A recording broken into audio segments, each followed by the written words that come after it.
Hello, hello, hello. Welcome, welcome, welcome to Radio Free Wall Street. And in today's webcast, we're going to talk about something that is a little bit obscure. It's kind of gotten overshadowed by a lot of events. Now, as you know, we are in a full-blown trade war. This is the biggest trade dispute ever. It involves more countries and more goods and more services and more money than ever. This is not something that's going to go away. This is something that's going to escalate. And to Donald Trump's surprise and possibly demise, people have decided that they are not going to be intimidated by him. They're not going to cave in. And that a world without trade with the United States is possible. It's not something they want, but it's something they can live with, something they can survive. And that is a new narrative. That is something that I don't think was calculated into the numbers. But here, there's another side of this thing. What they aren't telling you is about the missed opportunity. And the missed opportunity on this is something that is another earth-shaking event, and that is the European Union leaving behind England. The European Union was a long dream of Europeans, especially the Germans, who, with the largest economy in Europe, have engineered control of the European Union. They hold the purse strings. You know, the buckaroonies, who's got the bucks, makes the rules. Well, the Germans had a great dream of expanding the European Union, include Turkey, and they were also looking to get into some of the Soviet states. You know, their problem is that there's been a very large nemesis with them, and that is the Russians. The Germans are scared to death of it and understand there's a problem there. In this vacuum created by the United States, with the silly-ass trade wars we've started, an opportunity was missed. Let me explain to you what this is all about. Let me explain to you why this could be a big deal. Europe is a $1 trillion a year market for U.S. goods and services. Europe is the largest population of wealthy people on the planet.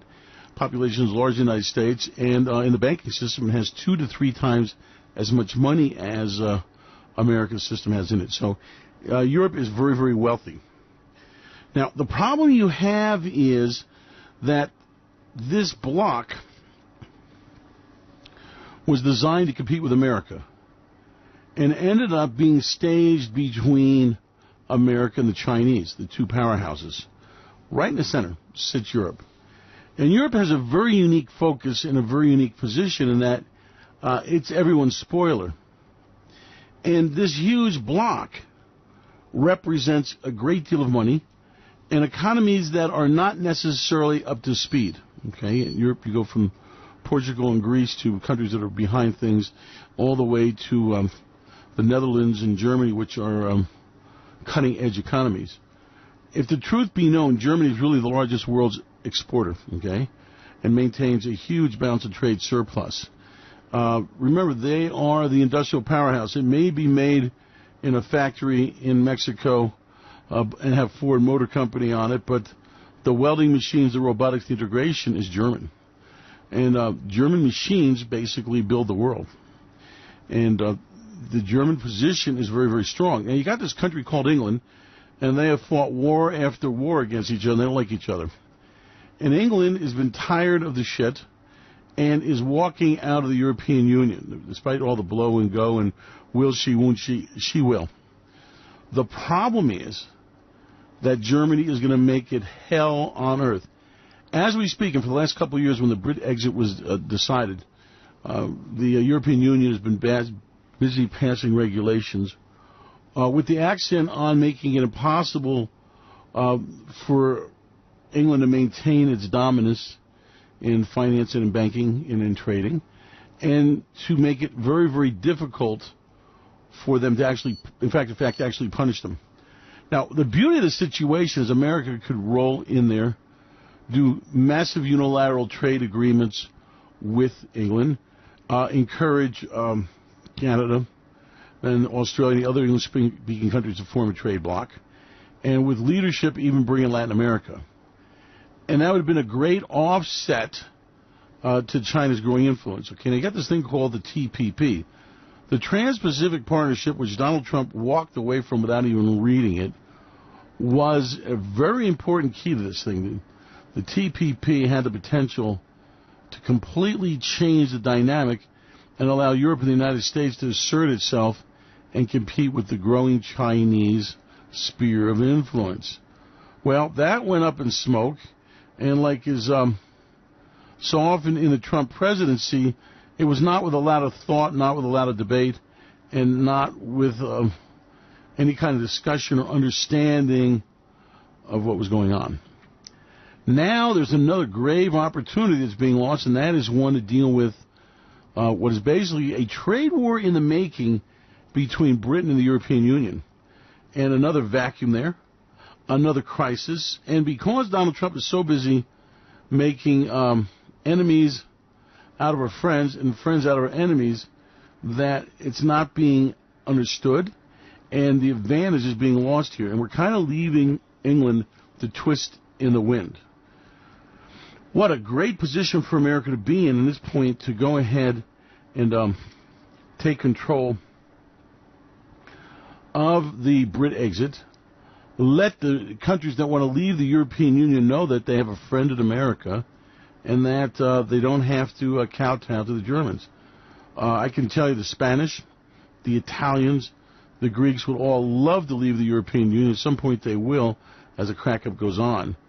And again, another great lost opportunity. Why? Well, we're too busy fighting the last war.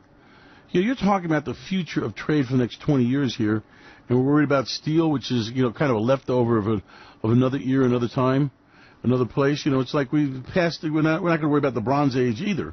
So, in short-sighted Trump administration, in the confrontational way he goes about things, and basically pissing off everybody except maybe Putin, because Putin's got the videos, Donald Trump has created a huge mess of the world trade market. He is throwing us into a situation that will end up very, very badly. Now, you listen to me. We're in trouble. This is the stuff that global depressions are made out of.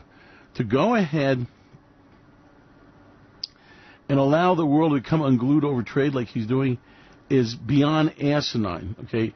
It is beyond stupid. It is beyond any dumb shit thing he's done to date. And we now have the issue of Britain. Britain, a staunch ally, a very important player, especially someone that could have done a lot on the world scene, an ally that could have been very important to us. And what are we doing? Well, we're just pissing them off, and we're literally throwing them away. Now, you got to hear me here. This is a decidedly dangerous turn that Trump has made here. He's putting America on a collision course that will end up very badly. The Chinese are now understanding Donald Trump, and they're understanding the short-term losses they will have, and there'll be a lot of them. And they also understand the long-term gain. And this is about who is going to run world trade, who is going to be the world's leading economy, who is even going to be a military power in the future. Now, you've got an up-and-coming China that cannot be ignored. You also have Russia that is a very dangerous anti-American state, despite how many videotapes they have of Donald Trump and how much collusion went on. And we are completely getting on the wrong side of history. We're on the wrong side of markets. We are on the wrong side of trade. We're on the wrong side of finance. And we're not taking advantage of fantastic opportunities.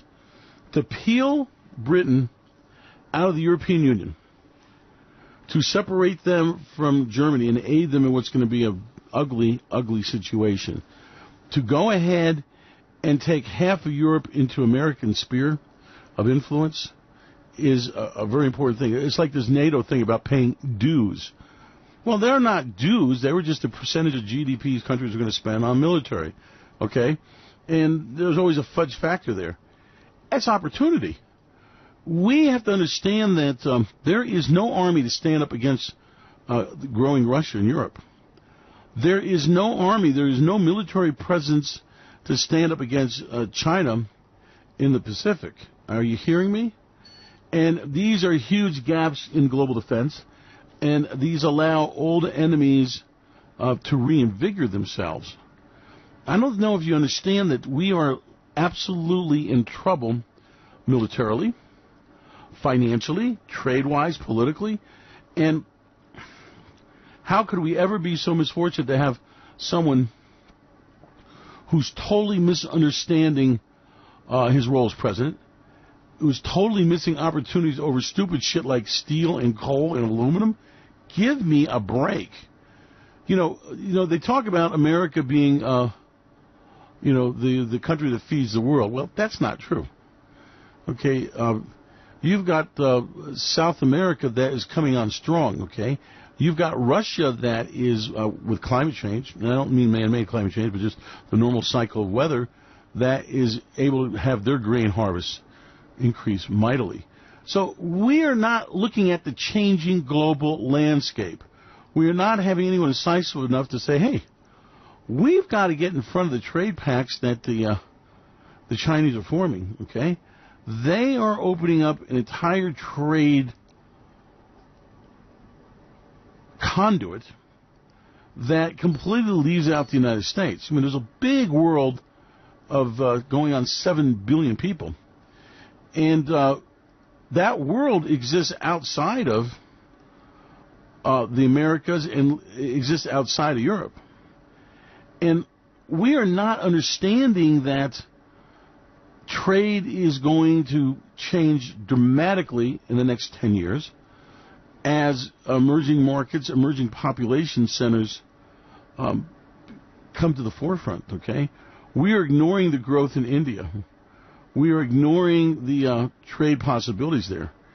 And we do so at our own risk. We do so in a way that diminishes our influence. You know, Europeans did not understand the growth of the New World, okay? And they tried to colonize it. And as this aspiring power, America started cheating on trade, started stealing technology, started financing, should we say, in dubious fashions, and we did. We became a world power. So there's a kind of a trick to it, and there's kind of a nastiness to it, and there's kind of an aggressiveness to it that China well understands. So when you look at China and understand what it's doing, understand that in a different place at a different time, it wasn't China versus America, it was America versus England, and America won. And understand that we are now losing to the hungry Asians that want to eat our lunch. And at some point, a price is going to be paid by this.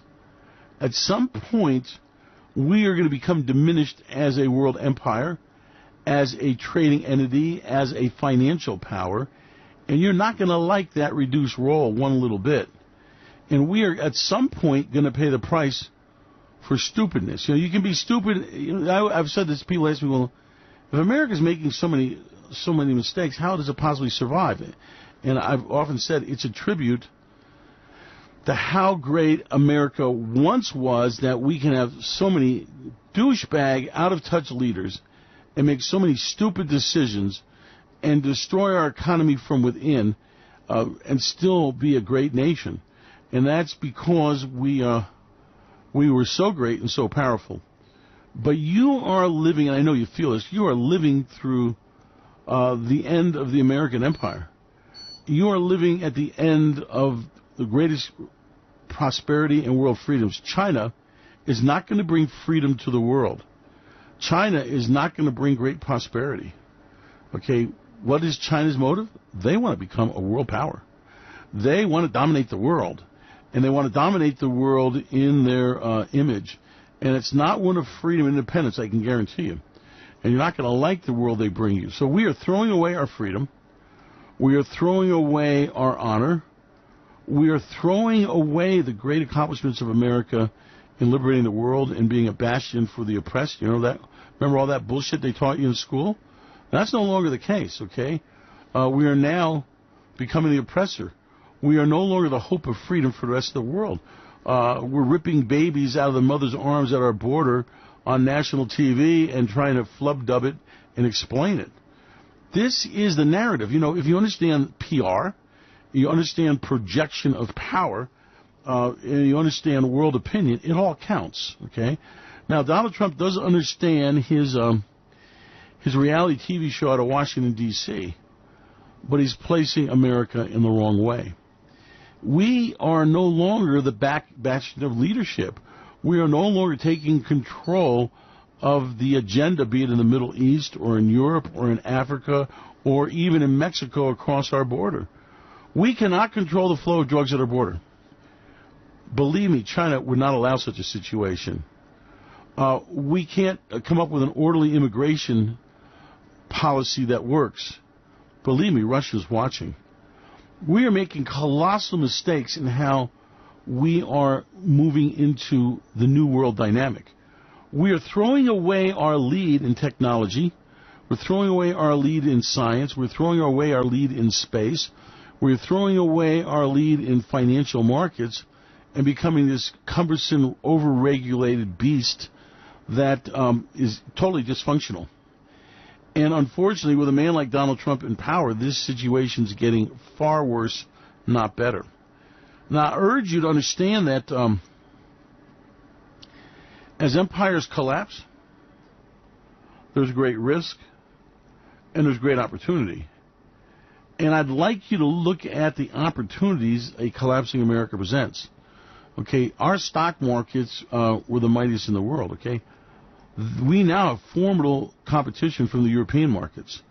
We were the finance capital of the universe. That is changing very rapidly. We were a world trade leader, okay? Now, we didn't always get what we want, and I know Donald Trump has explained the bad deal, bad deal, bad deal. Could it be that we've made all bad deals, according to Donald Trump? America never made a good deal in trade? America never projected its power correctly? America wasted its money? Is that really what you believe? Well, as we made bad trade deals or bad trade deals, stupid deals, bad negotiation, we dominated the world. As we made dumb deals and dumb negotiation, we became the world's most powerful country and the world's most powerful economy, and the dollar is the currency and the only reserve currency in the world. So somewhere along the way, somebody must have scratched their ass and done it right. Something had to go our way, okay? I guarantee you that Russia and China and Europe would love to have America's problems. So what we are doing is we are militarizing our border when we don't need to. We're making enemies out of people that want to clean our toilet, who we can easily dominate and control and subjugate, if you want to look at it that way, for no reason except for political gain.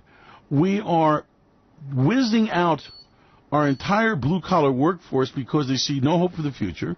They cannot have a life, even a middle-class existence anymore, can't own a house, can't put their kids to college. And they are ODing on drugs in a massive scale because they hate their lives and they don't want to live, and they're taking tranquilizers, and better they stay high and stoned and die than face the miserable world they live in. And we have a president giving them false hope that you can go into a shit coal mine in Kentucky and produce clean coal, which is total shit, okay, and make steel great again when it's a lousy freaking business with a minimum margin and overcapacity, not just in China but in Japan and Korea and Europe, okay?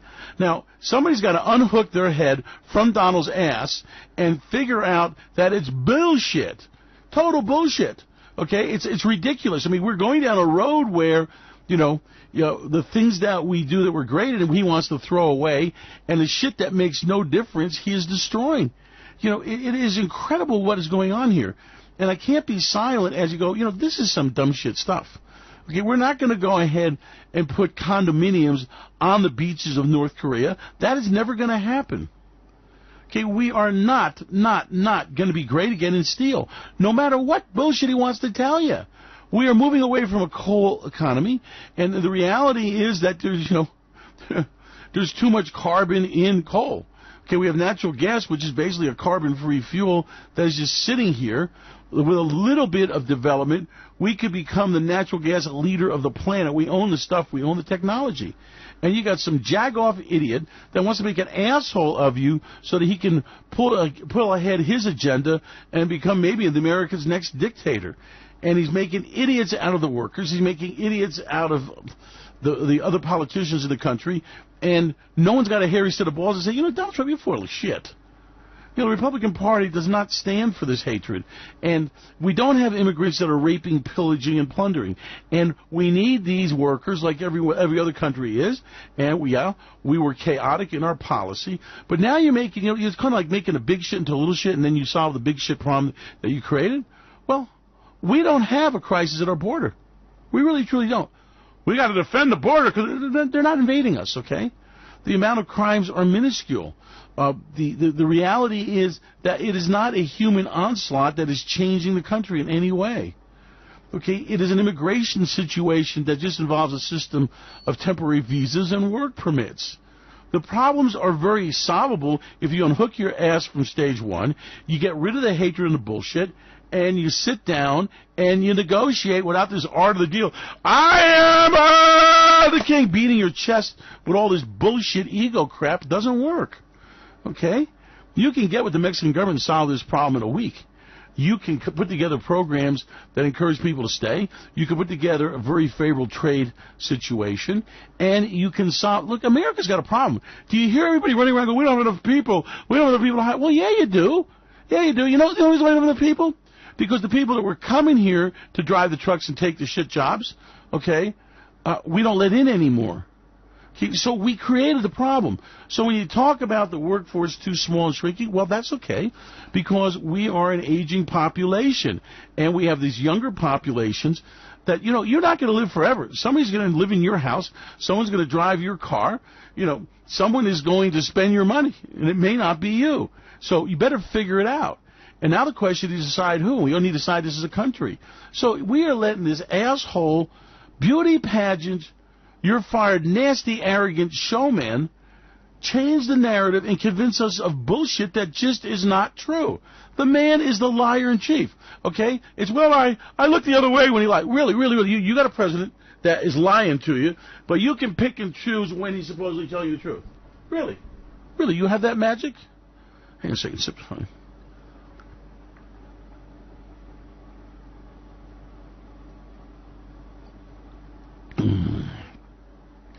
I beg your indulgence, I just had to do that. So, you've got a president that's lying his ass off about everything you know about. You don't think he's lying his ass off about things you don't know about?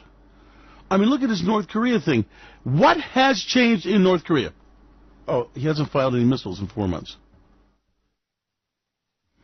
Our own intelligence agency, which he makes assholes out of a daily basis, says that they are building rockets in far-flung facilities, that they are enriching uranium, and they are building nuclear weapons.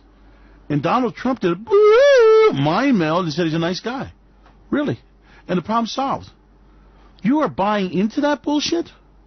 It's incredible. We have one of the largest populated land borders in the world with Mexico, okay? There are a lot of people there. Mexico is one of the biggest cities population-wise on Earth. They've got a huge population and poverty problem, okay? They are our neighbor.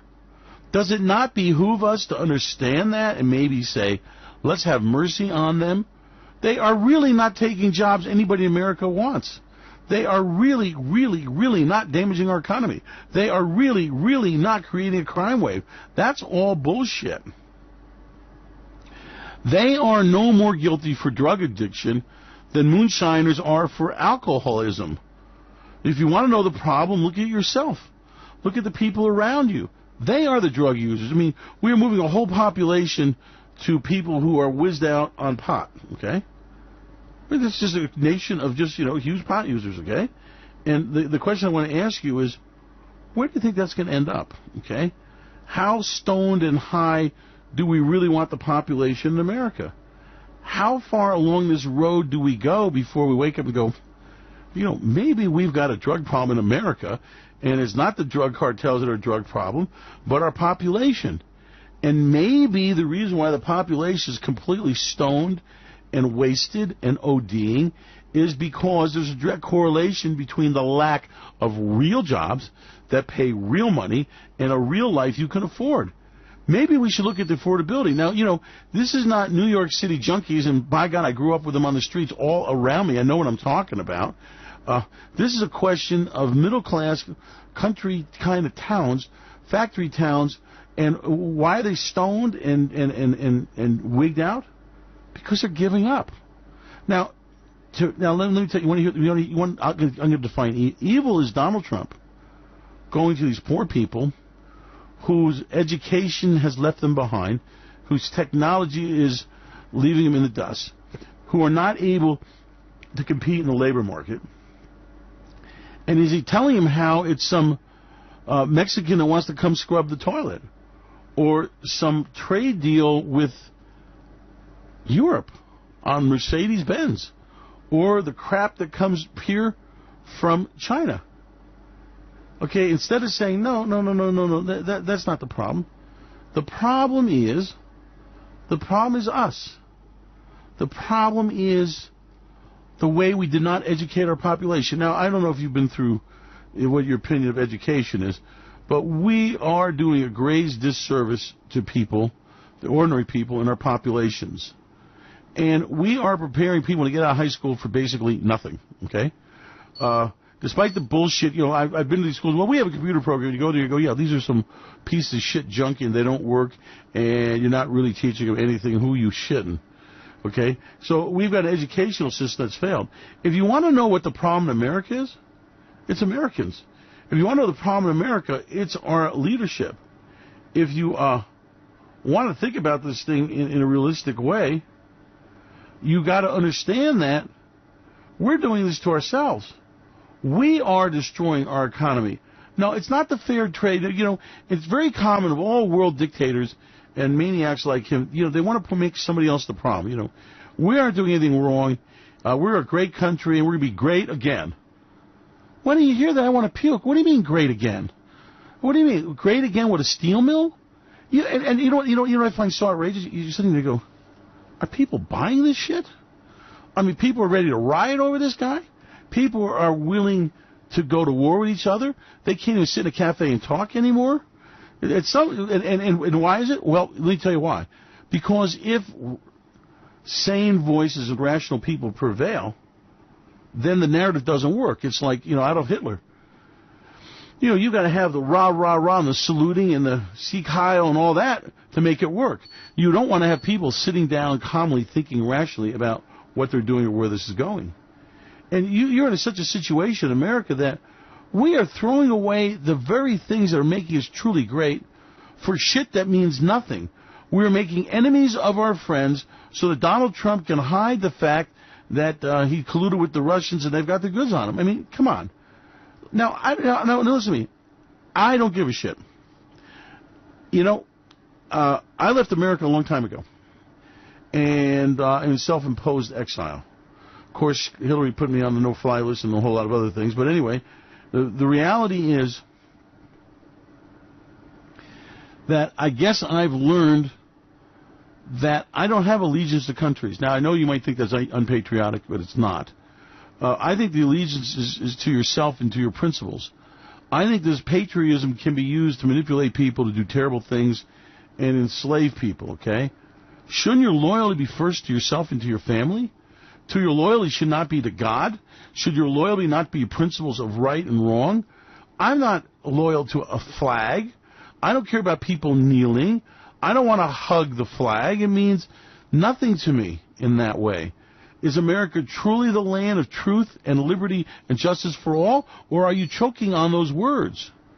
Are we not going down the road of every other has-been world country that was a power base that demanded nationalism in place of rationale, in place of honesty, in place of truth and justice? Should we not get the Statue of Liberty and blow it up? I mean, is it really the place for the huddled masses? Give me your poor and oppressed? I don't think so. We now are going to have a test to see who's deserving. Why are you sending us your shittiest people? Answer, Donald Trump, is because the blue bloods that own the mercantiles in Mexico have the $150,000 job for Permex, already have condominiums in Florida, and they don't need to immigrate. Got it? So the people that want to immigrate to your country are the poor, and they are the needy. And even now, we're seeing, I'll tell you something interesting, we're having a phenomena where we have a group of people coming in, that's the Chinese. And we're having lots of Chinese, and they're not buying the multi-million-dollar palaces, they're buying the six-figure places. And they're quietly coming in. And why are they coming in here? You know what the biggest reason they want to come? Because they're afraid of oppression of the Chinese government, and they want their kids educated in open education, okay? What are we doing here? What are we throwing away? What kind of hell are we creating? Where does this end up? And I'm going to tell you where it ends up. It ends up in America that is no longer a world power. It ends up in a world that no longer has world peace. It ends up in a world without world trade. It ends up in a world of oppressive regimes following the model that is the case of dictators around the world that Donald Trump respects and salutes, including the Russians.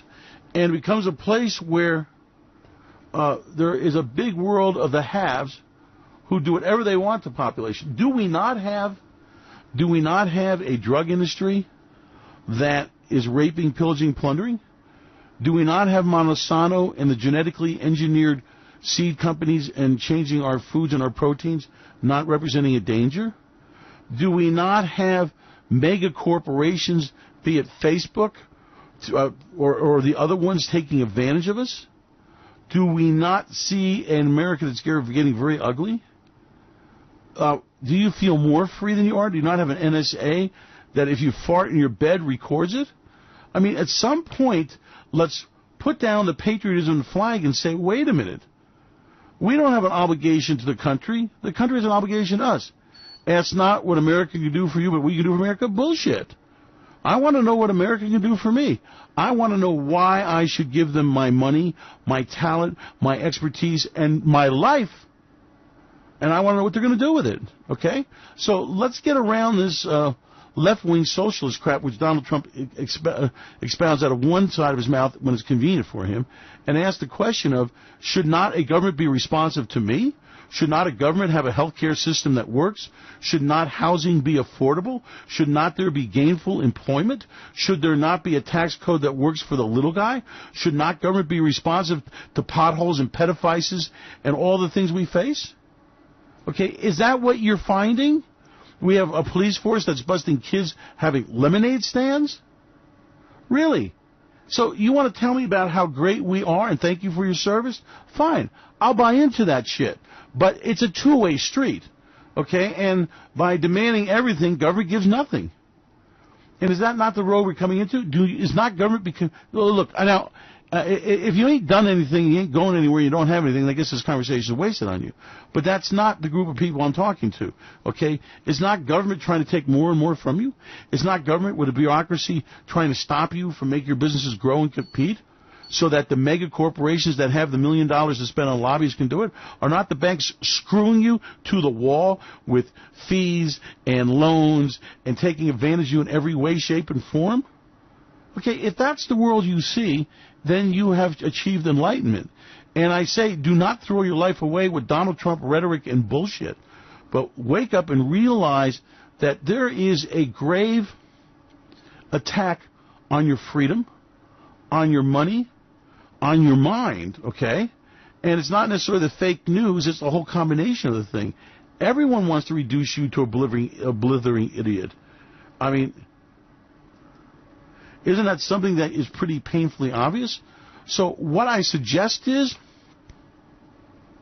that I don't give a shit what steroid monster kneels or stands up or sits down or sticks a football up his ass. I could care less. And I could care less about who's what transgender, regeneration, transgender, LTG, B, bacon, lettuce, tomato. I could care less. And I could care less about the situation that we are creating around the world. You better start thinking about your lot in life and not let him destruct you. Remember George Orwell, 1984, and part of the narrative on that was that people were concerned about the wars and, I hope we can survive. And what happens is they're creating these metrics that get people's attention off of what they really should be doing, is that's taking care of their own business. So I urge you that we are in a financial system that's corrupt. It's controlled by mega banks that have a franchise from government to steal from you. And when they got in trouble the last time, they were allowed to continue stealing from you, and they have now. That's what you should worry about. And you should worry about these stupid-ass trade wars and a stock market that's going to crash and people's retirement savings that are in triple D-rated shit from Venezuela to Argentina to, guess what, down the street from you in places like Toys R Us and those shitty malls that are getting collapsing. Okay, well, guess what? That's your retirement money. You want to go see your money? Look at the failing businesses in America. Look at the companies in trouble. And that's your money. Okay, Venezuela, debt's going bad. Well, guess what? That's U.S. bankers financing that. Argentina, 100-year bond. Those are Americans in pension funds buying that. So while you're worried about all this crap that they want you to focus on about steel, great again, and coal, screw that. You worry about your finances because we are on the verge of another financial wipeout. Now, I can tell you that, 10 years ago, 2006, 7, and 8, when I was screaming about this, well, our economy's great. I mean, I couldn't get people to listen. When I talked about a real estate wipeout, it was laughable. Am I still at the same point again saying, you saw a real estate wipeout last time. What is different this time? There's safeguards. What safeguards? Please show them because I can't find them. A banking collapse where banks are trading worthless shit instruments that are convoluted, untrackable, untraceable, unfundable, and unknowable? Oh, what's changed now? Is there a derivative clearinghouse? Are there margin requirements? Are there counterparty disclosures in the bank's cutesy little things? I think not. So exactly what has changed to prevent another wipeout? We have more debt than ever before. We've got an economy that is obviously slowing down. We have got a world trade crisis that is going to shave trade and shave finances and shave money out of the system. You've got a president who thinks steel is the way of the future. Really, let's talk realistically, okay? I've got one of the world's more powerful men who is a freaking idiot and a liar and a whoremonger, and that's okay. I have no problem with that. I've known many people like him. But he decided that in his infinite knowledge and power, that Kim Jong-un was a good guy. He has decided that Russia is not a threat to America. He has started a trade war with China, which we need to deal with China, but I don't know through the vehicle of a trade war. But he is ignoring artificial intelligence. He is ignoring the Internet. He is ignoring the entire sweeping changes of robotics and the incredible changes of how we view the world, how we see the world, how we sell the world, how we buy the world. And talking to me about steel and coal? You're buying that shit? You are falling for that? We're talking about autonomous vehicles that are going to start out with little delivery, electric rowboats and end up being buses and then trains and then planes and trucks and ships. And we're ignoring that? What does the autonomous future look like? What does the artificial intelligence look like? What does Robux do? Okay? What does a virtual animation and virtual vision really mean? Have you seen him even with a pair of virtual goggles on or even understanding it? Oh, he's hitting golf balls around. Well, that's great, okay? Maybe you can have a virtual golf course. What are you doing? What are you thinking? We have some of the mightiest companies working groundbreaking in these important new things. We got companies experimenting with new fuels. We got companies dealing with incredible changes that are going to be an entire revolution of how we move people, we move goods and services, and we're jerking off with steel? We're worried about Mexico? Give me a break. They are not a factor in this decision. They are not part of the equation. Truly, they're not. If you want to talk about cleaning toilets and work in factories and taking repetitive jobs, well, okay, there might be a factor there. So? Where is our emphasis? It was like the story I tell about these hopelessly retarded, poor soul children, okay, the handicapped, and we spend millions of dollars on them, And the genius kids we throw out. There's no money for them. They can't get to school. They can't get educated. Where is that going to end up? Where are we going to end up with a steel president and a trade war over crap, okay? Do you know that pickup trucks have a 22% duty coming into America? Okay, so this idea that we are duty-free, everybody takes advantage of us, is not true. We're subsidizing that market in the United States of America. And we have some of the highest duties on trucks in the world. Oh, they didn't tell you that.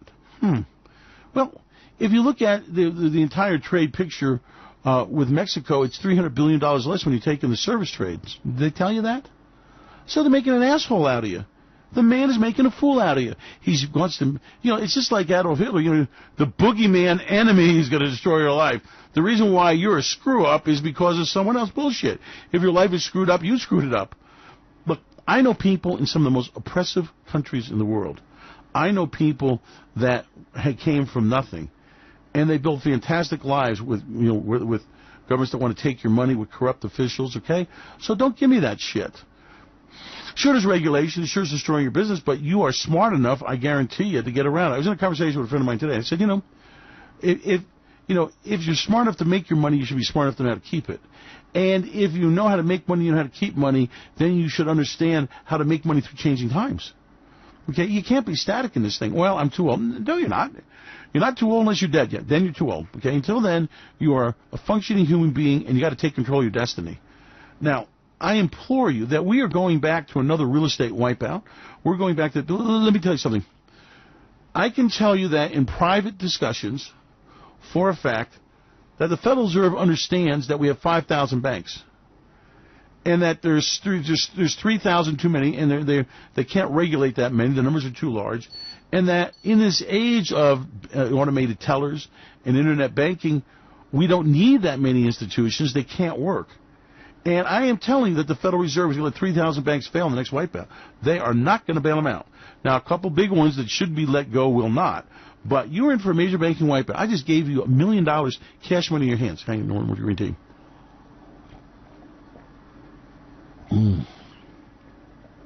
That is so nice. By the way, if you want some green tea, call the office. I'll send you a sample of this gunpowder green tea we do. My compliments. And then you'll be addicted for life and hooked on it. Ha ha ha! Yes, I've addicted people to green tea, Pellegrino bottled water. Oh, beautiful corn-fed thick steaks, ribeyes. Oh yes. So let me help your addiction. Oh, don't forget 70% solid chocolates. So, guys, listen to me. You're sitting on another revolution. You're sitting on another banking collapse. You are sitting on a real estate wipeout. You're sitting on a debt wipeout. It's so obvious. 10 years of endless money. It's over with. These are the cycles of capitalism. Why don't we embrace it, okay, instead of denying it? Listen, I've made fortunes over and over again for myself and the people around me by saying, it's a nice little run, but the party's over. I mean, what is so hard to understand? Every party has to come to an end, and this one will too. Why is that so bad? Why is that so hard to understand, okay? I mean, it was designed into the system. So, if you look at nature, and you see summer and spring and the rebirth, if you look at feast and famine, you look at war and pestilence, I mean, it's pretty obvious that it's a cyclical nature of the world we live in. And it'd be really stupid not to understand the cycle, including the cycle of a man like Donald Trump. He is playing on people's fears and miseries and sorrows. I mean, let's talk straight. I don't give a shit. I'm never going to get a government check as long as I live. Never have, never will. I mean, I've given them far more money than I could ever receive back. So that's life. So what I'm saying to you is, why are you getting caught up in the national bullshit? Why are you getting caught up in the Trump stump and dump? Why are you letting these people bullshit you about what the reality is? Why can't you open your eyes and see what's going on? And then when you do that, I call it achieving consciousness. And the next step is to learn how to make money out of it, okay? You talk about these markets, these trading tools. They are really a gift for the little guy, okay? The great equalizer is the little guy can trade on the same exchange as the billion-dollar company, okay? And the nice thing about a billion-dollar company is that asshole, he's trading other people's money. And he don't really give a shit at the end of the day. He's got an exit plan. I know these guys, okay? They don't give, trust me, they don't give a shit, okay? They're in for the ride as far as they can take, and whatever floor the elevator lets them out at, they're out of there, okay? But that means that you got a fool who's going to, there are 5 opinion makers that drive most of these markets, 5, okay? And they are not noble, honest people, okay? And basically, the trading world now is the Jesse Livermore model of manipulation. Fine, I like manipulation, because you know what happens with manipulators? I don't care how big they are. I don't care how long they can ply their trade. It ultimately blows up in their face, and I make a lot of money. So you are sitting on just the knowledge that we're headed for a recession. 8 out of 10 traders don't realize that. Just the fact that we're in a debt wipeout and that all kinds of debt is going to go tapioca south is knowledge that most traders don't have. Just the knowledge that this trade war is a really big deal and going to blow up, they don't have. The fact that U.S. debt will be the most desirable debt in the world because everyone else's debt is shit compared to it. You know, it's not a question of what debt is the best. It's the question of, out of all the shit debt, what is the least shitty debt? If you understand that, you can change your life in a matter of weeks and months. Yeah, you heard me, weeks and months. I can remember going broke to millionaire in a matter of hours. I can remember going from a pretty shitty little house to a mansion with an indoor pool in a matter of weeks. I can tell you that nothing can change your life as quickly as being in a market with the right tools when your analysis pays off, okay? And like I said, do I worry about money? Shit, no. I got trillions of dollars of money being traded every day by fools. I got idiots that are dumping their money into Argentina bonds and Mexican peso shit and crap you wouldn't believe. In fact, if you talk to people and tell you, well, I read the perspective on my mutual fund. Oh, really, really? Did you read the part about the swaps and about the settlement? You know, you ain't got what you think you got in there. If you talk to people and say, well, you know, what is in your retirement? They can't tell you. So you've got your life savings, and you've bought into these life savings grind mills, and I doubt you've read the perspective, and if you did, I doubt you understand it, and you have no idea what they're putting your money into. And these are the biggest thieves and whores that have ever existed. They have wiped out over and over again, and you think it's going to be okay. Well, thank you. That makes my life complete and total, because I sure as shit know what instruments I'm using, and I sure as shit know what they're doing, and I sure as shit know where they're going. And I want to share that with you. And what I want you to know is, this is, you know, you talk about the worst of times, best of times. The worst of times for a guy like me is the best of times. Okay? Donald Trump is the best thing that could ever happen. This crazy shit that he's doing will end up in huge amounts of money for us, okay?